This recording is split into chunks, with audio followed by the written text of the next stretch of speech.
The morning sun cast long shadows across the manicured lawns of Gatcombe Park as Princess Anne adjusted her riding boots one final time. The autumn air carried a crispness that reminded her of countless mornings spent preparing for competitions, back when her greatest concern was clearing the next jump rather than navigating the complex waters of royal duty and public expectation. At 63, Anne still possessed the same determined stride that had carried her through decades of public service, though those closest to her had begun to notice subtle changes.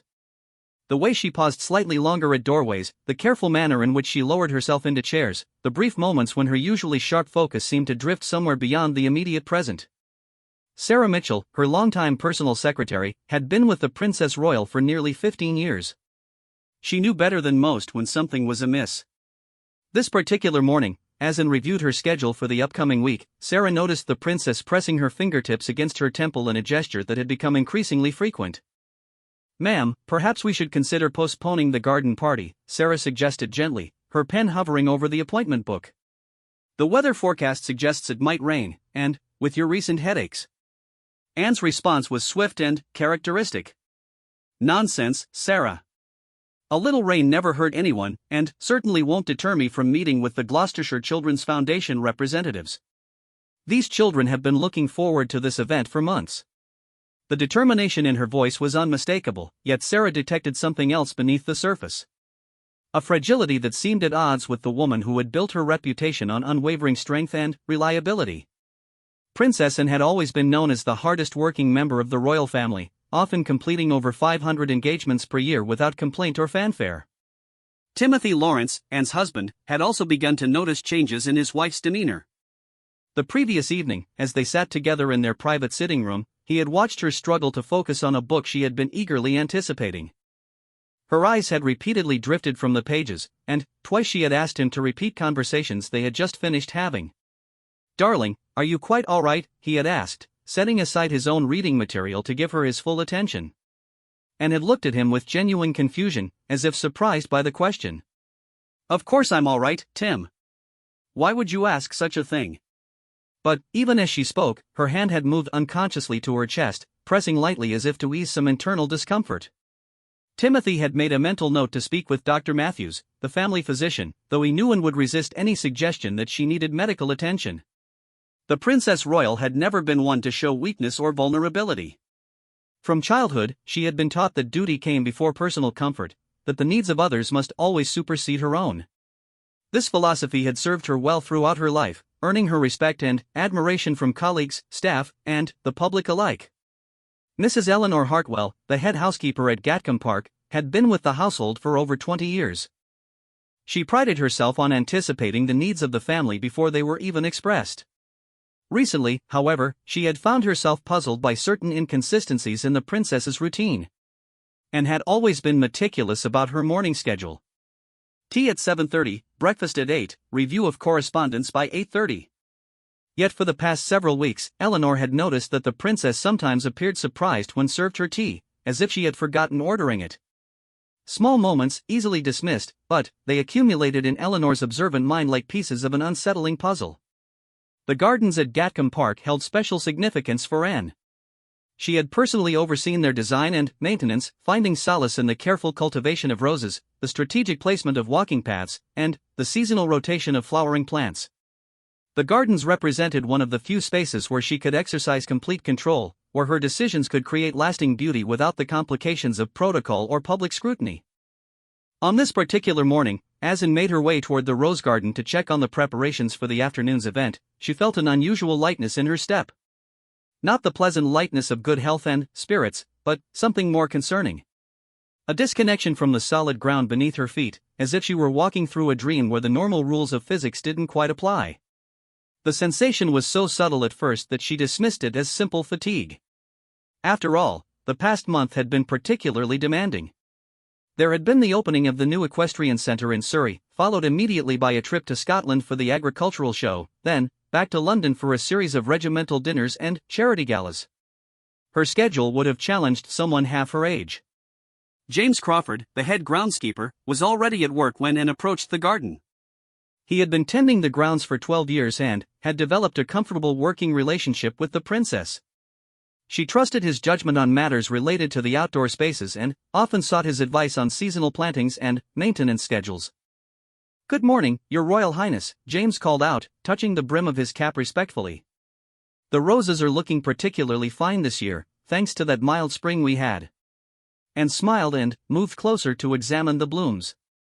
The flowers were indeed beautiful, their petals catching the morning light in shades of pink, white, and deep crimson. Yet as she looked at them, something strange happened. The colors seemed to intensify and blur simultaneously, as if she were viewing them through water or thick glass. "They're lovely, James," she managed to say, though her voice sounded distant to her own ears. "The children will be delighted to see them this afternoon." James, busy with his morning pruning, didn't immediately notice that anything was amiss. He continued talking about the preparations for the garden party, explaining how he had arranged for additional seating areas and discussing the placement of the temporary marquee in case of rain. And nodded at appropriate intervals, but found herself struggling to follow the thread of his conversation.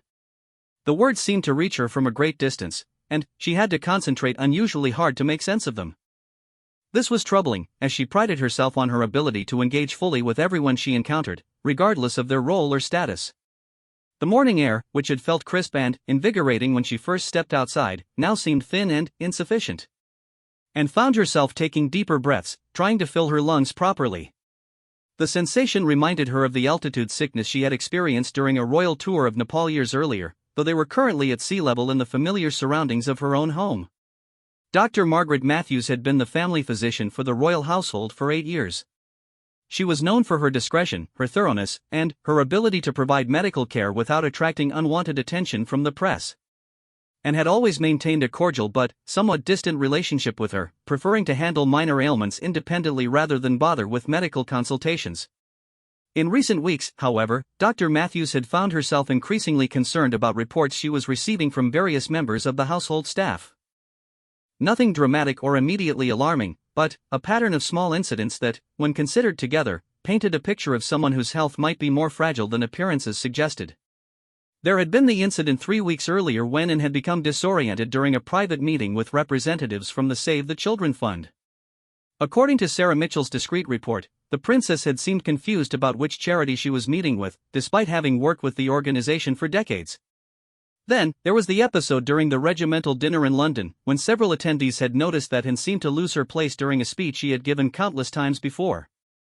She had recovered quickly, but not before several sharp-eyed observers had noted the momentary confusion.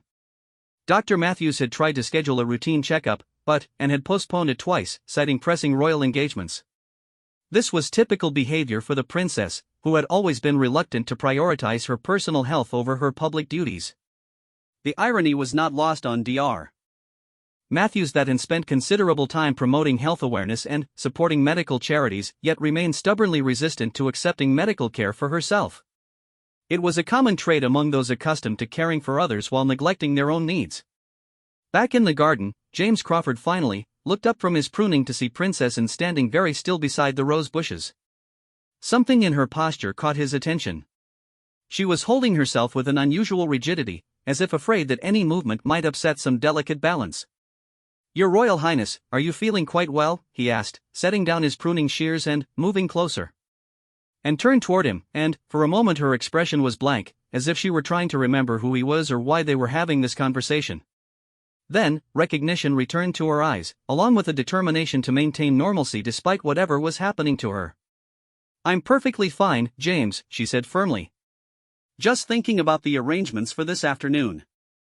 The children from the foundation will be arriving at 2 o'clock, won't they?" James nodded, though he remained concerned by what he had observed. The princess's color didn't look quite right, and there was a glassy quality to her eyes that reminded him of his grandmother in her final years, when age and illness had begun to cloud her once sharp mind. "Perhaps you'd like to sit down for a moment, ma'am," he suggested gently. "I could bring you a chair from the garden shed." Anne's response was immediate and characteristic.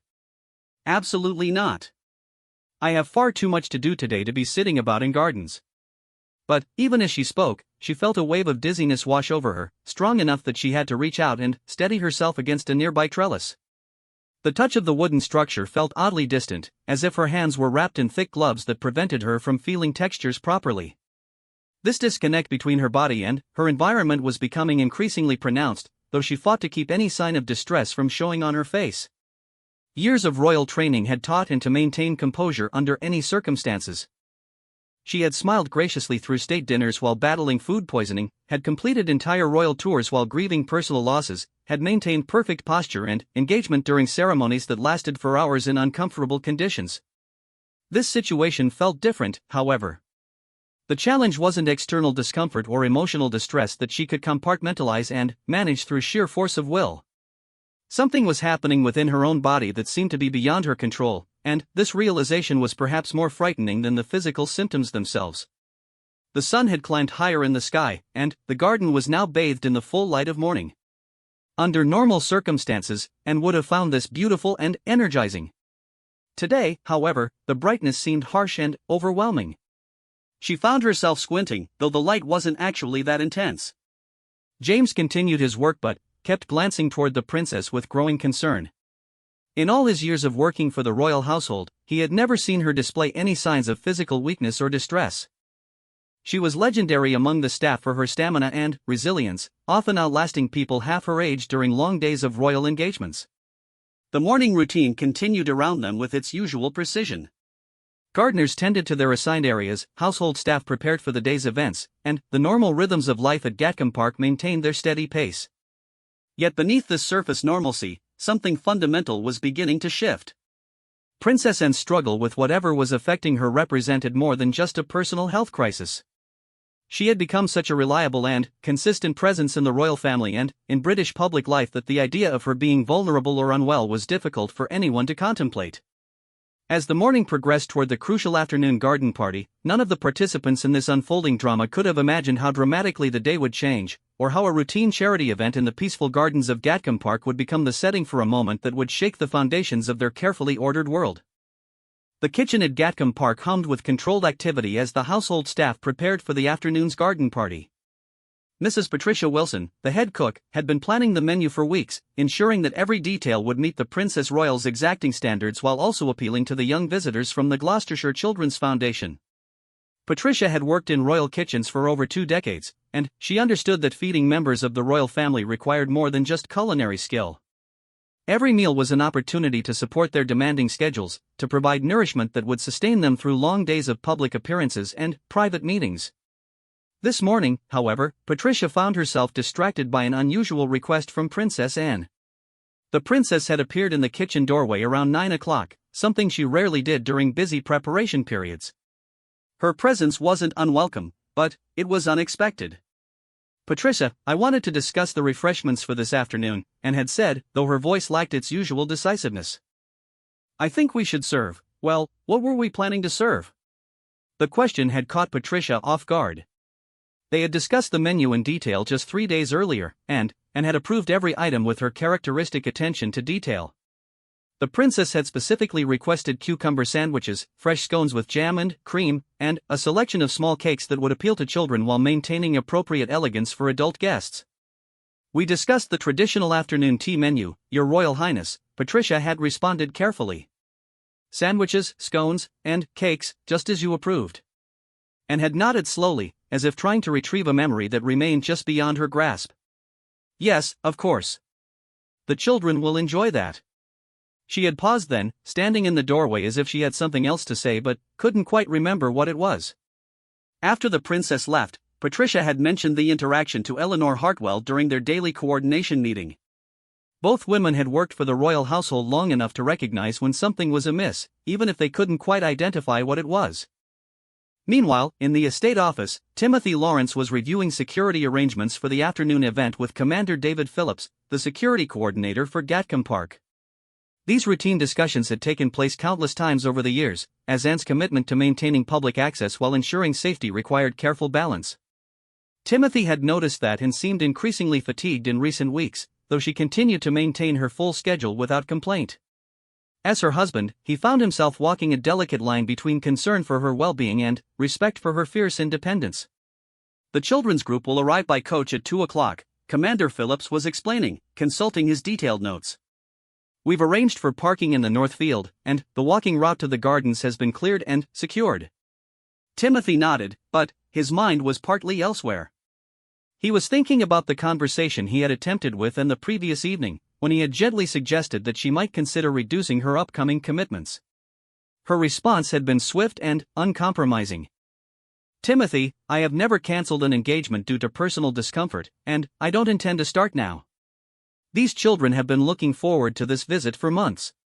The idea of disappointing them is absolutely unthinkable." Her dedication was admirable, but Timothy couldn't shake the feeling that his wife was pushing herself beyond reasonable limits. Anne had always been the most hard-working member of the royal family, but lately her determination seemed to carry an edge of desperation, as if she were trying to prove something to herself or to others. Dr. Margaret Matthews arrived at Gatcombe Park at 11 o'clock, having finally convinced Anne to agree to a brief consultation. The princess had initially resisted, but Sarah Mitchell had managed to frame the appointment as a routine checkup required for insurance purposes related to her upcoming overseas engagements. And received the doctor in her private sitting room, a comfortable space filled with photographs from her equestrian career and mementos from decades of royal service. The room reflected her personality, practical, unpretentious, and organized with military precision. Dr. Matthews, I hope you understand that I have very little time for this today, and began, settling into her usual chair with careful deliberation. The children from the foundation will be arriving soon, and I still need to review my remarks and ensure that everything is properly organized. Dr. Matthews had worked with enough members of the royal family to understand their reluctance to prioritize their health. She had learned to be both respectful and persistent, gathering information efficiently while maintaining the diplomatic tone required in such situations. "Of course, Your Royal Highness. I'll be as brief as possible. I understand from your secretary that you've been experiencing some headaches recently?" Anne's response was measured and defensive. "Nothing more than the usual stress of a busy schedule. I've always been prone to tension headaches during particularly demanding periods." As they talked, Dr. Matthews made careful observations. Anne's responses were coherent and appropriate, but there were subtle signs that concerned her. The princess seemed to be concentrating unusually hard on their conversation, as if she had to work to maintain focus. Her color was slightly pale, and there was a faint tremor in her hands that she was clearly trying to suppress. "Have you noticed any other symptoms? Dizziness, perhaps, or moments of confusion?" Dr. Matthews asked gently. The question seemed to strike a nerve. Anne's posture stiffened, and her voice took on the authoritative tone she used when she wanted to end a discussion. "Dr. Matthews, I assure you that my mental faculties are perfectly intact. I have 3 important engagements this week, including today's garden party, and I intend to fulfill all of my obligations."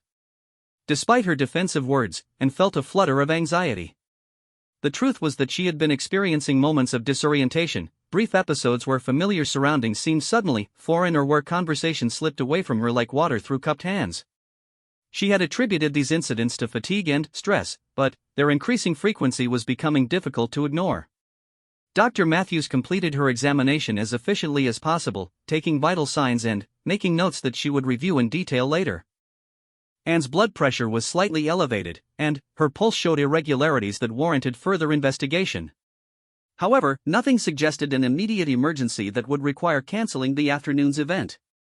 "Your Royal Highness, I would like to schedule some follow-up tests next week," Dr. Matthews said as she packed her equipment. "Nothing urgent, but it would be wise to investigate these symptoms more thoroughly." Anne's agreement was reluctant but immediate. She understood that Dr. Matthews was being diplomatic, suggesting tests rather than demanding them, but the subtext was clear. The doctor was concerned about something, even if she wasn't expressing that concern directly. After Dr. Matthews left, Anne remained in her sitting room for several minutes, staring at the photographs that chronicled her life of service. There were images from her Olympic equestrian competition, pictures from countless royal tours, photographs with world leaders and charity representatives. Each image represented a moment when she had been fully present, completely in control of herself and her circumstances. The contrast with her current situation felt stark. For the first time in her adult life, Anne was facing the possibility that her body might not be able to keep pace with her determination. The thought was more frightening than any physical symptoms she might be experiencing. Sarah Mitchell knocked on the door at 11:30, bringing the final schedule for the afternoon's event.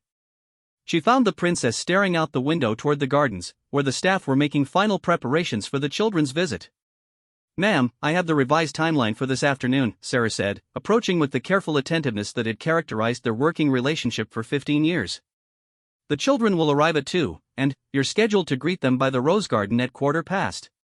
And turned from the window, and Sarah noticed that her movements seemed slower than usual, more deliberate. The princess took the schedule and reviewed it with her characteristic thoroughness, though she seemed to be reading each item multiple times. "This looks fine, Sarah," and said finally. "Please ensure that the photographer understands we want informal shots. The children should feel comfortable and natural, not as if they're posing for formal portraits." The instruction was typical of Anne's approach to such events. She had always insisted that charity work should focus on the beneficiaries rather than creating photo opportunities for the royal family.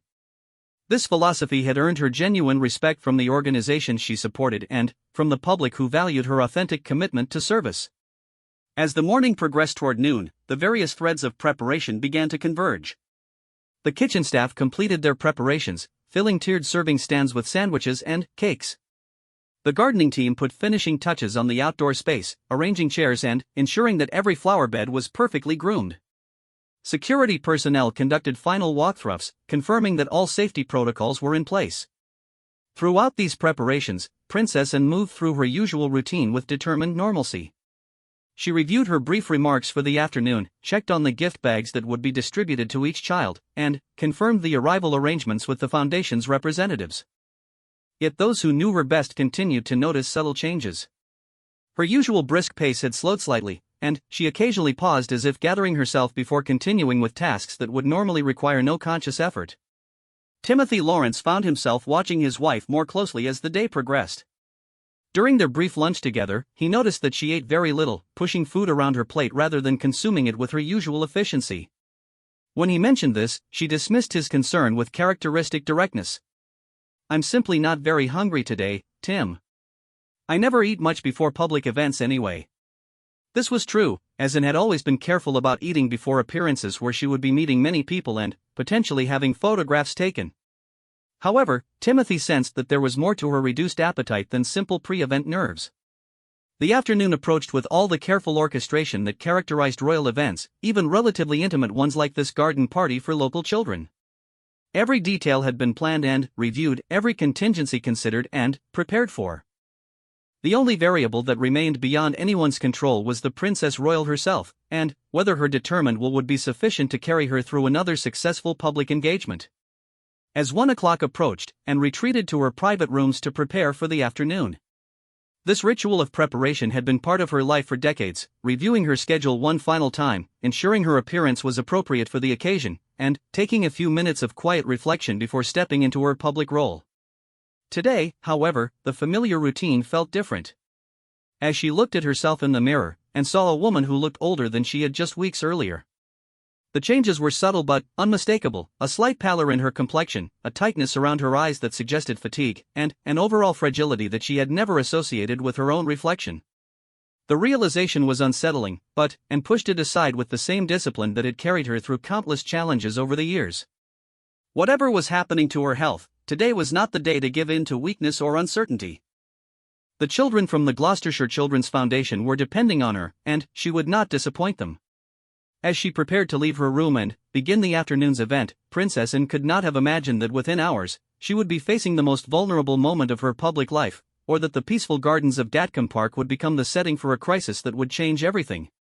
The coach carrying 24 children from the Gloucestershire Children's Foundation arrived at Gatcombe Park precisely at 2 o'clock, its cheerful yellow exterior contrasting beautifully with the autumn colors of the estate's ancient trees. The children, ranging in age from 7 to 14, pressed their faces against the windows as they caught their first glimpse of the royal residence. Mrs. Jennifer Harrison, the foundation's director, had been coordinating with Princess Anne's office for months to arrange this special visit. The children represented some of the most vulnerable young people in Gloucestershire, many dealing with family difficulties, health challenges, or social circumstances that had placed them in the foundation's care. "Remember, children," Mrs. Harrison announced as the coach came to a stop, "we are guests here today. Princess Anne has been very kind to invite us, and we want to show our appreciation through our best behavior." The excitement was palpable as the children disembarked, their eyes wide with wonder at the magnificence of their surroundings. many had never visited anywhere quite like Gatcombe Park, and the combination of nervous anticipation and genuine amazement created an atmosphere of barely contained energy. Sarah Mitchell greeted the group at the entrance to the gardens, her warm smile immediately putting both children and adults at ease. She had organized dozens of similar events over the years and understood how to manage the delicate balance between maintaining royal protocol and ensuring that young visitors felt comfortable and welcome. "Welcome to Gatcombe Park," Sarah announced, addressing the group with practiced ease. "Princess Anne is very much looking forward to meeting each of you. We'll begin with a tour of the Rose Garden, followed by afternoon tea in the pavilion." As the group made their way along the carefully maintained paths, the children's chatter created a pleasant background sound that normally would have brought a smile to Princess Anne's face. She had always enjoyed events involving young people, finding their honesty and enthusiasm refreshing after the careful diplomacy required in most of her official engagements.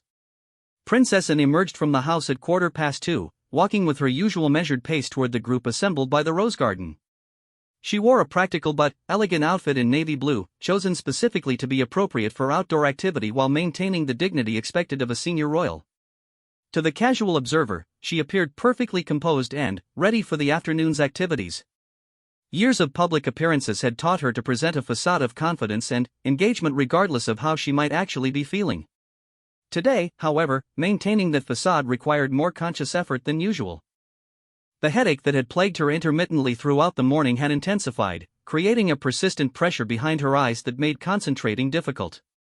More concerning was the ongoing sense of disconnection from her physical surroundings, as if she were observing the scene through a thick pane of glass rather than participating directly in it. "Good afternoon, everyone," Anne announced as she approached the group, her voice carrying the clear, authoritative tone that had served her well in countless public appearances. "I'm delighted to welcome you to Gatcombe Park. I hope you'll enjoy seeing the gardens and learning about some of the work we do here." The children responded with a mixture of polite murmurs and barely suppressed excitement.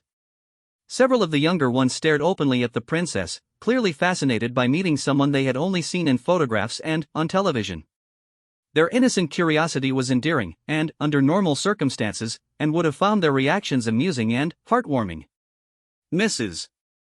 Harrison stepped forward to make formal introductions, beginning with the foundation staff and, then, presenting several of the older children who had prepared special presentations for the princess. This was a familiar ritual that Anne had experienced hundreds of times with various charitable organizations. 8-year-old Sophie Chen had been chosen to present Princess Anne with a handmade card signed by all the children. Sophie had been rehearsing her brief speech for weeks, and her mixture of nervous excitement and determination reminded Anne of her own childhood performances at various royal events. "Your Royal Highness," Sophie began, her small voice carrying clearly in the garden air, "we wanted to thank you for inviting us to your beautiful home. We made this card to show how grateful we are for all your help with our foundation." As Sophie approached with the card, Anne smiled and bent slightly to accept the gift. The movement, which should have been automatic and effortless, required more conscious coordination than expected. For a brief moment, she felt as if she were moving through thick honey, with each gesture requiring extra effort to complete. "Thank you, Sophie," Anne replied, accepting the card with genuine warmth. "It's lovely to meet you, and I'm sure all of your friends have worked very hard on this beautiful gift." The tour of the gardens proceeded according to the carefully planned schedule. Anne led the group along the winding paths, stopping at various points to explain the significance of different plantings and to share stories about the garden's development over the years. The children listened attentively, occasionally asking questions that demonstrated their genuine interest in learning. James Crawford, the head groundskeeper, had strategically positioned himself near the rose garden to provide additional information about the plants and their care. He had worked with Princess Anne on many similar events and knew how to support her presentations while allowing her to remain the central focus of attention. As they moved through the garden, however, James began to notice subtle changes in the princess's demeanor. Her usual confident stride seemed slightly unsteady, and she occasionally paused longer than necessary between speaking points, as if she were trying to remember what she intended to say next. The autumn afternoon was perfect for outdoor activities, with mild temperatures and gentle sunlight filtering through the trees. The children responded enthusiastically to everything they saw, asking questions about the flowers, the wildlife, and the history of the estate. Their genuine curiosity and excitement created exactly the kind of atmosphere that made such events successful. 12-year-old Marcus Williams, one of the older children in the group, had developed a particular interest in gardening through the Foundation's programs. He approached Princess and with a series of thoughtful questions about soil preparation and seasonal planting schedules. "Your Royal Highness, how do you decide which flowers to plant where?" Marcus asked, his serious demeanor reflecting genuine intellectual curiosity rather than mere politeness. Anne paused to consider the question, and, for a moment her mind seemed to go blank. The information was there, accumulated through decades of hands-on garden management, but accessing it felt like trying to retrieve something from the bottom of a deep well. "Well, Marcus," she began slowly, "you have to consider many factors. The soil conditions, the amount of sunlight, the water requirements." She paused again, struggling to organize her thoughts in the clear, logical manner that usually characterized her explanations. James Crawford smoothly stepped in to provide additional details, giving Princess Anne a moment to recover her composure. His intervention was so natural that most observers would have assumed it was planned, but those who knew and well recognized that she rarely needed assistance with topics she understood thoroughly. The group continued their tour, moving toward the herb garden where afternoon tea would be served. The children's enthusiasm remained high, and several had begun asking about the possibility of creating similar gardens at their own homes or at the Foundation's facilities. Mrs. Harrison watched Princess Anne carefully throughout the tour, her trained eye picking up on subtle signs that suggested the princess might not be feeling entirely well. As someone who worked regularly with vulnerable individuals, she had developed an instinct for recognizing when people were struggling to maintain normal appearances despite underlying difficulties. The afternoon tea service had been arranged in a charming pavilion overlooking the herb garden. Round tables covered in crisp white linens were set with fine china, creating an elegant but welcoming atmosphere. The children approached the formal setting with a mixture of excitement and careful attention to the behavioral instructions they had received. Princess Anne took her designated seat at the central table, surrounded by several of the older children and Foundation staff members. The seating arrangement had been carefully planned to facilitate conversation while ensuring that protocol requirements were met. As the serving staff began distributing sandwiches and cakes, Anne engaged in the kind of informal conversation that had always been one of her strengths. She asked the children about their interests, their school experiences, and their hopes for the future. Their responses were candid and often touching, reminding her why she found such events meaningful despite their demands on her time and energy. 10-year-old Emma Foster had been quiet throughout most of the afternoon, but during tea she began to open up about her love of horses and her dreams of learning to ride. Her shy enthusiasm reminded Anne of her own childhood passion for equestrian activities. "I have horses here at Gatcombe Park," Anne told Emma, her voice warming with genuine interest. "Perhaps after tea, we could walk down to the stables and you could meet some of them." Emma's face lit up with joy at this unexpected offer, and several other children immediately expressed interest in seeing the horses as well. Mrs. Harrison looked pleased but slightly concerned, wondering if this addition to the schedule might be too ambitious given the time constraints. As the tea service continued, Princess Anne found herself struggling with increasing fatigue. The constant need to maintain appropriate conversation, to smile at appropriate moments, and to demonstrate interest in everything the children shared was requiring more energy than such interactions normally demanded. The familiar ritual of afternoon tea, which she had participated in thousands of times throughout her life, felt strangely foreign today. The weight of the teacup seemed greater than usual, and she had to concentrate to ensure that her hands remained steady as she lifted it to her lips. Dr. Matthews' words from the morning examination echoed in her mind, moments of confusion and further investigation required. At the time, she had dismissed the doctor's concerns as excessive caution. Now, as she sat surrounded by expectant children and attentive staff members, she began to wonder if her determination to maintain normal activities was a form of denial rather than admirable dedication. The conversation flowed around her, with children sharing stories about their experiences with the Foundation and their gratitude for the programs that had supported them through difficult periods. Their resilience and optimism were inspiring, reminding Anne why she had always prioritized work with young people despite the demands such commitments placed on her schedule. As the formal tea portion of the afternoon drew to a close, Sarah Mitchell approached to confirm the arrangements for the promised visit to the stables. The children were clearly excited about this additional activity, and their anticipation was infectious. "Ma'am, shall I ask James to prepare the stable area for visitors?" Sarah inquired quietly, positioning herself so that their conversation wouldn't be overheard by the children. Anne nodded, though the simple movement sent a wave of dizziness through her system that was stronger than anything she had experienced earlier in the day. She gripped the edge of the table, hoping the gesture would appear casual rather than necessary for maintaining her balance. The afternoon had proceeded beautifully from every external perspective.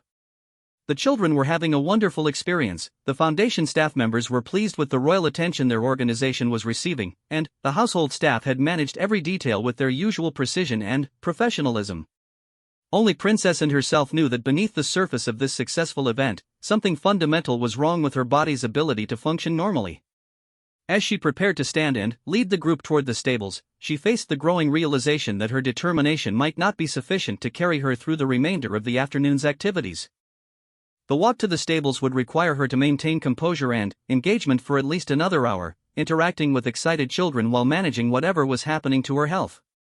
As she rose from her chair, the walk from the tea pavilion to the stables at Gatcombe Park normally took less than 10 minutes along a well-maintained gravel path that wound through some of the most beautiful sections of the estate. For Princess Anne, who had made this journey thousands of times over the years, it should have been an effortless transition from one part of the afternoon's activities to another. Today, however, each step felt like a conscious effort requiring careful coordination between her brain and her legs. The gravel beneath her feet seemed unstable, as if the solid ground were shifting subtly with each footfall. She found herself looking down more frequently than usual, concentrating on the placement of each step in a way that felt both necessary and alarming. The children walked alongside and behind her in a loose procession, their excited chatter creating a pleasant soundtrack to the short journey. Emma Foster stayed close to Princess Anne's side, her eyes bright with anticipation at the prospect of meeting the horses she had dreamed about for so long. "Your Royal Highness, how many horses do you have?" Emma asked, her small hand occasionally reaching out to touch the princess's arm in the unconscious way children express their excitement. Anne smiled at the question, drawing on decades of experience discussing her equestrian interests with visitors of all ages. "We have 12 horses currently, Emma. Some are retired competition horses, and others are younger animals that we're still training." As she spoke, and noticed that her voice sounded slightly different to her own ears, as if she were hearing herself through water or at a great distance. The sensation was subtle but persistent, adding to the growing collection of small anomalies that she was working hard to ignore or dismiss. Mrs. Harrison walked behind the group with Sarah Mitchell, both women maintaining the careful supervision required when managing children in an unfamiliar environment. Their conversation focused on logistical details, timing for the stable visit, arrangements for departure, and coordination with the photography team that was documenting the event for the Foundation's records. "The children are having such a wonderful time," Mrs. Harrison observed, watching as several of the younger ones skipped along the path with boundless energy. "Princess Anne has been so gracious with her time. This visit will be a highlight for many of them for years to come." Sarah nodded, though she found herself watching the princess more closely than usual. Something in Anne's posture suggested that maintaining her usual pace and engagement was requiring more effort than normal. The changes were subtle enough that someone unfamiliar with her typical demeanor might not notice, but Sarah had worked with the princess long enough to recognize when something was amiss. The stable complex at Gatcombe Park represented one of Princess Anne's greatest personal achievements. She had designed the facilities herself, incorporating both traditional elements and modern innovations to create an environment that prioritized the comfort and health of the horses while also serving the practical needs of training and competition. As they approached the main stable building, the familiar sounds and sense of the equestrian world surrounded them. Horses nickered softly in their stalls, and the rich smells of hay and leather created an atmosphere that had always been deeply comforting to Anne. Today, however, even these familiar sensory experiences seemed muted and distant. Tom Bradley, the head groom, was waiting to meet the group at the stable entrance. He had worked with Princess Anne for over 15 years and understood both her expectations for such visits and her genuine desire to share her love of horses with others, particularly young people who might not otherwise have opportunities to interact with these magnificent animals. "Good afternoon, Your Royal Highness," Tom greeted them, his weathered face breaking into the kind of genuine smile that came from years of working in a job he truly loved. "I've prepared several of our gentlest horses for the children to meet. Warrior and Duchess are both excellent with visitors." The children gathered around as Tom began explaining basic safety procedures for interacting with horses. His instructions were clear and engaging, designed to educate while building confidence. Several of the children had never been this close to horses before, and their mixture of excitement and nervousness was evident in their wide eyes and careful movements. Princess Anne stood slightly apart from the main group, ostensibly supervising the interaction but actually struggling with a wave of disorientation that was stronger than anything she had experienced earlier. The familiar environment of the stables, which should have been comforting and energizing, felt strange and unfamiliar, as if she were seeing it for the first time through someone else's eyes. Emma Foster was among the first children to approach Duchess, a gentle mare known for her patience with inexperienced handlers. Under Tom's careful guidance, Emma reached out to stroke the horse's neck, her face radiant with joy at fulfilling a long-held dream. "She's so soft," Emma whispered, her voice filled with wonder. "And she's much bigger than I thought she would be." And watched this interaction with what should have been familiar pleasure, but found herself struggling to maintain focus on the scene unfolding before her. The voices of the children and Tom's patient instructions seemed to fade in and out, as if someone were adjusting the volume on a radio that couldn't quite find the right frequency.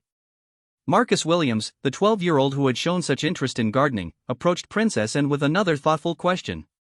"Your Royal Highness, do you still ride all of these horses yourself?"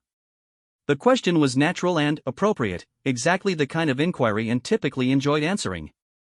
Her equestrian career had been one of the most personally fulfilling aspects of her life, and she had always been eager to share her experiences and knowledge with interested young people. Today, however, formulating a response required unusual concentration. The information was present in her mind, but accessing it felt like trying to retrieve files from a computer that was running very slowly. "I still ride regularly, Marcus," she managed to answer, though she had to pause briefly before continuing. "Though at my age, I choose my mounts more carefully than I did when I was competing in the Olympics." The response was appropriate and even mildly humorous, but those who knew Anne well might have noticed that it took her longer than usual to organize her thoughts and deliver her answer. Tom Bradley, who had heard the princess discuss her riding countless times over the years, glanced at her with mild concern. The stable visit continued with its carefully structured activities. Small groups of children took turns meeting different horses, learning about their care and feeding, and asking questions about equestrian sports and horse management. The educational component was balanced with opportunities for direct interaction, creating exactly the kind of meaningful experience that made such events worthwhile. As the afternoon progressed, however, Princess Anne found it increasingly difficult to maintain her usual level of engagement. The conversation swirled around her, and she participated when directly addressed, but sustaining the kind of active, interested presence that normally characterized her public appearances was requiring enormous effort. Sarah Mitchell noticed that the princess was standing very still for long periods, almost as if she were afraid that movement might upset some delicate internal balance. This observation was concerning, as Anne was typically animated during stable visits, moving easily between different groups of visitors and participating actively in demonstrations and explanations. Young Sophie Chen, who had presented the handmade card earlier in the afternoon, approached Princess Anne with another carefully prepared question. "Your Royal Highness, what was it like to compete in the Olympics?" This question should have been easy for Anne to answer. Her participation in the 1976 Montreal Olympics had been one of the defining experiences of her life, and she had discussed it in countless interviews and public appearances over the decades since. Today, however, the familiar story felt distant and fragmented. She could remember elements of the experience, but organizing them into a coherent narrative required more concentration than such a well-rehearsed account should demand. It was quite an experience, Sophie," Anne began, her voice carrying less certainty than usual. "Representing your country at that level requires tremendous preparation and dedication." She paused, struggling to access the vivid memories that normally came easily when discussing her Olympic experience. The details were there somewhere, but they seemed wrapped in fog, just beyond her ability to grasp clearly. Tom Bradley stepped smoothly into the conversation, sensing that the princess might appreciate some assistance. "Her Royal Highness was the first member of the royal family to compete in the Olympics," he explained to Sophie. "It was a historic achievement that required years of training and preparation." And smiled gratefully at Tom's intervention, though the fact that she needed help with such a familiar topic was deeply unsettling. Her Olympic experience had been such a source of pride and personal fulfillment that struggling to discuss it felt like losing access to a fundamental part of her identity. The photography session that concluded the stable visit proceeded smoothly, with the children posing happily alongside the horses and with Princess Anne. The official photographer, experienced in working with royal events, captured images that would perfectly serve the foundation's future promotional needs while also providing wonderful mementos for the participating children. Throughout the photography session, Anne maintained her practiced smile and appropriate posture, drawing on decades of experience in presenting herself effectively for cameras. However, the effort required to sustain this performance was becoming increasingly taxing. As the stable visit concluded and the group began to make their way back toward the main house, Anne found herself grateful that the afternoon was drawing to a close. The children had clearly enjoyed themselves, the foundation representatives were pleased with the event's success, and all the educational and promotional objectives had been achieved. Yet beneath this surface success, Princess Anne was facing the reality that something was seriously wrong with her health. The symptoms that she had been dismissing as fatigue and stress throughout the morning had intensified to the point where maintaining normal function required constant conscious effort. The walk back to the house felt longer than the outward journey, though the actual distance was identical. Each step required careful attention, and found herself depending on familiar landmarks to maintain her sense of direction and purpose. The gravel path that she had walked thousands of times felt uncertain beneath her feet. Mrs. Harrison organized the children for their departure preparations, ensuring that everyone had collected their gift bags and that all personal belongings were accounted for. The logistics of managing a group of excited children after such a stimulating afternoon required patience and organizational skill. "Children, we need to begin gathering near the coach," Mrs. Harrison announced. "Don't forget to thank Princess Anne for this wonderful afternoon before we leave." The children responded with the polite enthusiasm that had characterized their behavior throughout the visit. They lined up informally to express their individual thanks to Princess Anne, each brief interaction representing a final opportunity for connection before the afternoon's conclusion. As Anne received each child's thanks, she struggled to maintain the personal focus that had always been her hallmark in such situations. The individual faces began to blur together slightly, and she found herself relying more on general responses rather than the specific, personalized comments that normally made such interactions meaningful. Emma Foster was among the last children to approach, her face still glowing with excitement from her horse encounters. "Thank you so much, Your Royal Highness," she said earnestly. "This has been the best day of my whole life." And smiled at Emma's heartfelt declaration, and, for a moment, the fog that had been clouding her perceptions seemed to lift slightly. "I'm so pleased you enjoyed it, Emma. Perhaps you'll continue learning about horses and maybe even learn to ride someday." This exchange felt more natural than many of the previous interactions, giving Anne a brief sense of relief. Perhaps the afternoon's difficulties were simply the result of fatigue and would resolve once she had some rest and quiet time. However, as the children began boarding their coach for the return journey to Gloucestershire, Anne felt another wave of disorientation wash over her. The familiar surroundings of Gatcombe Park seemed to shimmer slightly, as if she were viewing them through heated air above a summer road. The successful conclusion of the afternoon's event should have brought satisfaction and relief. Instead, as Princess Anne watched the coach disappear down the estate's driveway, she faced the growing realization that whatever was affecting her was not going to resolve itself through rest or willpower alone. The yellow coach carrying the children from the Gloucestershire Children's Foundation disappeared around the bend in the estate's driveway at 4:30, leaving behind the kind of satisfied silence that follows a successful event.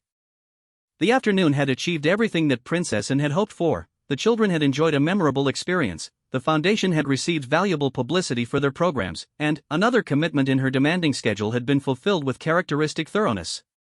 As the sound of the coach's engine faded into the distance, and stood on the front steps of Gatcombe Park, watching the empty driveway with an expression that mixed relief with growing concern. The artificial energy that had sustained her throughout the afternoon was beginning to ebb away, leaving behind a fatigue that felt deeper and more troubling than simple tiredness. Sarah Mitchell approached from the direction of the gardens, where she had been coordinating the cleanup efforts with the household staff. Her practiced eye immediately noticed that Princess Anne's posture seemed less stable than usual, and that she was gripping the stone balustrade with what appeared to be more than casual support. "Ma'am, the afternoon went beautifully," Sarah observed, her tone carefully neutral despite her growing concerns. The children were absolutely delighted, and Mrs. Harrison expressed the foundation's gratitude for your generosity with time and attention. And nodded slowly, though the simple movement sent another wave of dizziness through her system. "Yes, it was quite successful," she replied, her words coming more slowly than usual. "The children were lovely. So enthusiastic and grateful." The conversation felt oddly formal, even by the standards of their professional relationship. Sarah had worked with Princess Anne long enough to recognize when she was struggling to maintain normal interactions, and the current exchange had an artificial quality that suggested the princess was working harder than usual to appear composed. Timothy Lawrence emerged from the house, having spent the afternoon handling estate business while staying carefully out of the way of the children's visit. His approach to supporting his wife's public duties was always one of discreet background presence, ensuring that necessary tasks were completed while allowing her to maintain complete focus on her royal responsibilities. "Darling, how did everything go?" Timothy asked, though his question carried undertones of concern that extended beyond simple curiosity about the afternoon's success.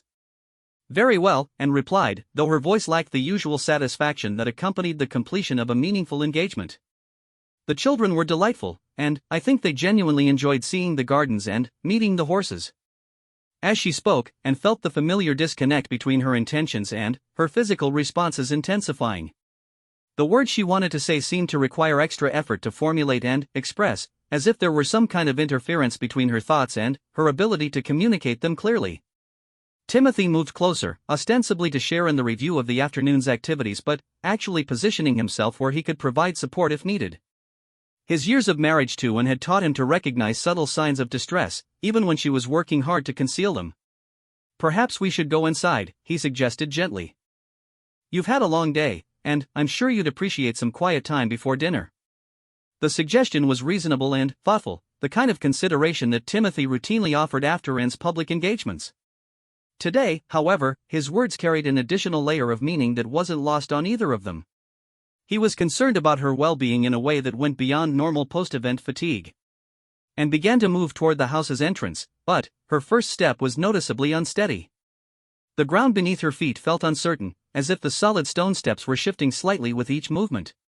She reached out for Timothy's arm, initially intending the gesture to appear casual and affectionate rather than necessary for maintaining her balance. "I think," Anne began, then paused as she struggled to organize her thoughts into coherent speech. "I think perhaps I should sit down for a moment." The admission was significant, as Princess Anne had built her reputation on never showing weakness or requesting accommodations for personal discomfort.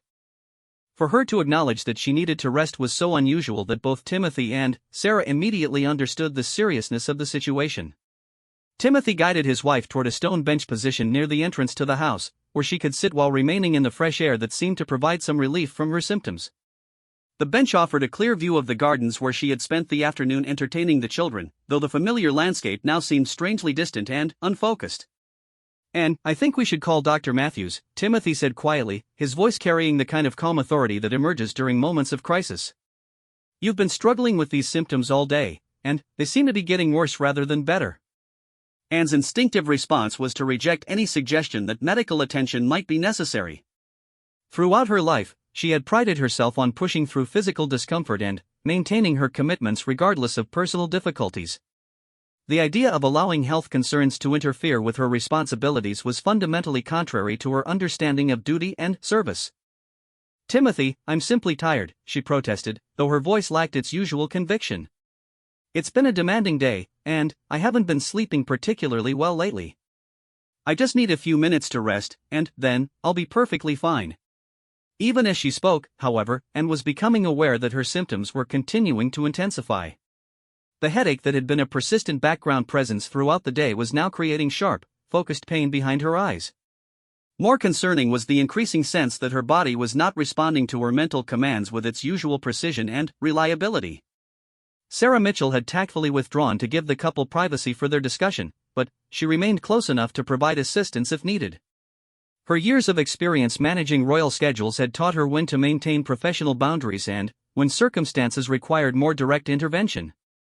From her position near the house's entrance, Sarah could observe the conversation between Princess Anne and Timothy without intruding on their privacy. What she saw confirmed her growing concerns about the princess's condition.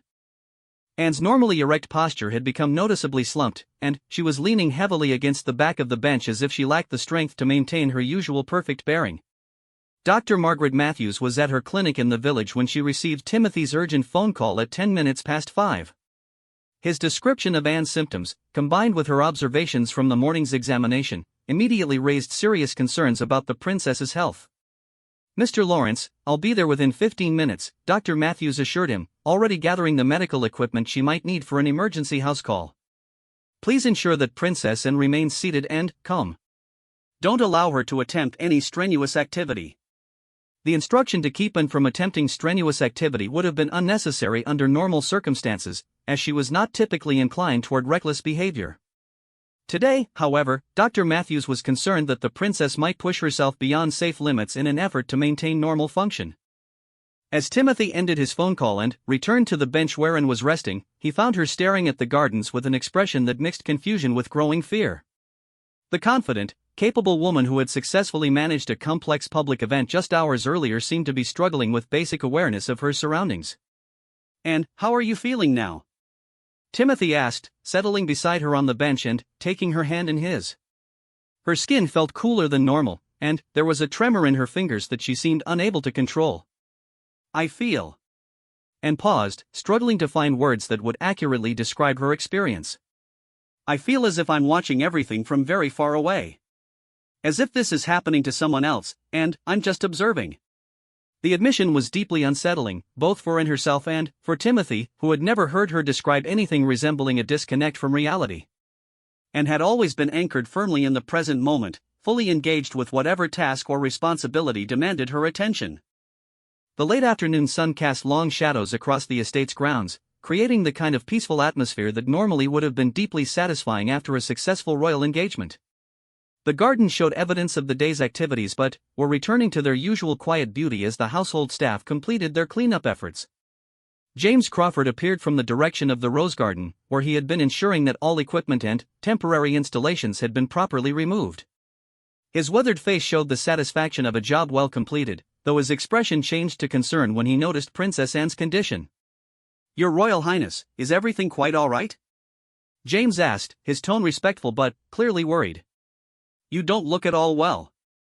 The fact that her condition was obvious to the groundskeeper, despite her efforts to maintain composure, confirmed what Anne was beginning to reluctantly accept. Whatever was happening to her was beyond her ability to control or conceal through sheer determination. "I'm having a bit of difficulty, James," Anne admitted, the words coming slowly and with obvious effort. "Nothing serious, I'm sure, but Timothy has called Dr. Matthews to take a look." James nodded gravely, his experience with his own aging parents giving him insight into the seriousness of the situation. "If there's anything I can do to help, ma'am, please don't hesitate to ask." "Perhaps I should ensure that the main driveway is clear for the doctor's arrival?" The practical suggestion was exactly the kind of thoughtful preparation that characterized the household staff's response to any situation involving the royal family. James understood that medical emergencies required specific logistical arrangements, and he was prepared to make whatever accommodations might be necessary. As the minutes passed while they waited for Dr. Matthews to arrive, Anne found herself drifting in and out of clear awareness. There were moments when her surroundings seemed perfectly normal and familiar, followed by periods when everything appeared strange and disconnected. The alternating clarity and confusion were perhaps more frightening than consistent impairment would have been. Timothy remained beside her on the bench, maintaining a steady stream of quiet conversation designed to keep her engaged and oriented. He spoke about familiar topics, their plans for the following week, updates from their adult children, and routine matters related to the estate's management. "Zara called this morning," Timothy mentioned, referring to Anne's daughter. "She wanted to thank you again for the birthday gift you sent to Mia. Apparently, the little riding outfit was a perfect fit." And smiled at the mention of her granddaughter, and, for a moment her expression showed genuine warmth and connection. "Mia is going to be a natural horsewoman," she said, her voice carrying more strength than it had since the afternoon's events concluded. "She has the same fearless attitude that Zara had at that age." These moments of clarity provided hope that whatever was affecting Anne might be temporary and manageable. However, they were interspersed with periods of obvious confusion and disorientation that suggested something more serious than simple fatigue or stress. Dr. Matthews arrived at Gatcombe Park at 25 minutes past 5, her medical bag and emergency equipment prepared for whatever situation she might encounter. Her first glimpse of Princess Anne, sitting slumped on the stone bench with Timothy's protective presence beside her, confirmed her worst fears about the morning's examination. "Your Royal Highness, I understand you've been feeling unwell this afternoon," Dr. Matthews said as she approached, her professional manner combining authority with compassion. "Can you tell me about your current symptoms?" And looked at the doctor with an expression that seemed to mix recognition with uncertainty. "Dr. Matthews, yes. I've been having some difficulty concentrating, I suppose. And I feel quite disconnected from everything around me."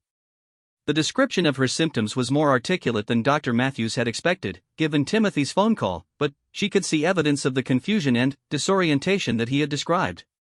Anne's eyes had a distant quality, and her responses came after noticeable delays, as if she had to work to process each question. As Dr. Matthews began her examination, using the bench as an improvised consulting space. The peaceful grounds of Gatcombe Park took on an atmosphere of quiet urgency. The successful children's garden party, which had concluded just an hour earlier with such satisfaction, now seemed like it belonged to a different world entirely. The evening shadows were growing longer as Dr. Matthews worked, and, somewhere in the distance, the estate's horses could be heard moving peacefully in their paddocks. The normal rhythms of life at Gatcombe Park continued around them, but, for Princess Anne, everything was about to change in ways that none of them could have anticipated when the day began with such promising sunshine and careful preparations. What happened next, in the fading light of that autumn afternoon, would mark the beginning of a new chapter in Princess Anne's life, one that would test not only her physical resilience but also her understanding of duty, vulnerability, and what it truly meant to serve others while learning to accept help herself.